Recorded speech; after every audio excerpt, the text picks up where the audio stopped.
నేటి రాశి ఫలాలు.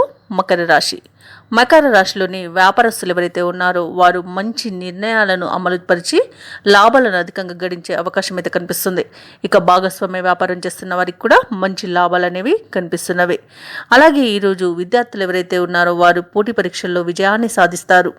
ఇక ఈరోజు కొంత మకర రాశి వారికి అధిక ఖర్చులు కనబడుతున్నాయి కాబట్టి పొదుపు చేయడం ద్వారా ఈ సమస్య నుండి బయటపడవచ్చు.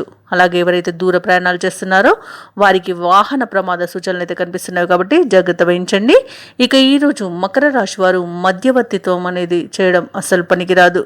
అనవసరమైన విషయాలలో జోక్యం చేసుకోవడం వలన వివాదాలలో చిక్కుకునే అవకాశం ఎక్కువగా కనిపిస్తుంది. అలాగే మకర రాశి వారు ఈరోజు పెద్దలను గౌరవించడం ద్వారా మంచి సత్ఫలితాలను పొందుతారు. ఇక ఈరోజు రాజకీయ నాయకులకు అనుకూలత అనేది కనిపిస్తుంది. ఆధ్యాత్మిక చింతన పెరుగుతుంది. దేవాలయాలను సందర్శిస్తారు. దేవాలయాలను సందర్శించినప్పుడు మీరు ముఖ్యంగా గుర్తుంచుకోవాల్సింది మీ ఇష్టదైవం యొక్క ఆరాధన అనేది మీకు మంచి చేస్తుంది కాబట్టి తప్పకుండా దిశగా ప్రయత్నించండి. ఇక ఈరోజు మకర రాశి వారు ఎవరైతే నూతన వాహన కొనుగోలు ప్రయత్నాలు చేస్తున్నారో వారికి వాహనం అనేది లభించే అవకాశం ఉంది. అవరోధాలు తొలగిపోయే అవకాశం కూడా కనిపిస్తుంది. ఇక ఈరోజు ఆత్మీయుల సహాయ సహకారాలతో రుణ సమస్యల నుండి బయటపడతారు. ఇక ఉద్యోగస్తులు ఎవరైతే ఉన్నారో వారికి అదనపు బాధ్యతల నుండి ఉపశమనం అనేది లభిస్తుంది. ఇక మకర రాశి వారికి ఈరోజు సన్నిహితుల సహాయ సహకారాలు అనేవి అందుతాయి. బంధుమిత్రులతో కలిసి విందు వినోదాది కార్యక్రమాల్లో పాల్గొంటారు.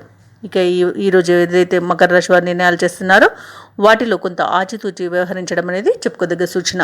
అలాగే వ్యాపార వాణిజ్యవేత్తలు ఎవరైతే ఉన్నారో వ్యాపార లావాదేవీలలో లాభాలను సామాన్యంగా గడిస్తారు. ప్రభుత్వ ఉద్యోగస్తులు ఎవరైతే ఉన్నారో ఉద్యోగ వర్గాలకు అనుకోని బదిలీలు ఏర్పడే అవకాశం అయితే కనిపిస్తుంది. ఇక సాంకేతిక నిపుణులకు క్రీడాకారులకు ఈరోజు కొంత ప్రోత్సాహకరంగా ఉంటుంది. విద్యార్థులకు సంతృప్తి అనేది ఉంటుంది. ముఖ్యంగా మకర రాశిలోని మహిళలకి కుటుంబ సమస్యలు తీరిపోతాయి. ఇక మకర రాశి వారికి అదృష్ట రంగు ఆకుపచ్చ, ప్రతికూలమైన రంగు గోధుమ, అదృష్ట సంఖ్య 9. ఈరోజు మకర రాశి వారు నవగ్రహాష్టకాన్ని పఠించడం వలన మంచి శుభ ఫలితాలను పొందుతారు. అలాగే పనులలో వచ్చే ఆటంకాలని తొలగించుకోగలుగుతారు. ఈ వీడియో నచ్చినట్లయితే లైక్ చేయండి, షేర్ చేయండి, అలాగే సబ్స్క్రైబ్ చేయడం అస్సలు మర్చిపోవద్దు. అంతా శుభమే జరుగుతుంది.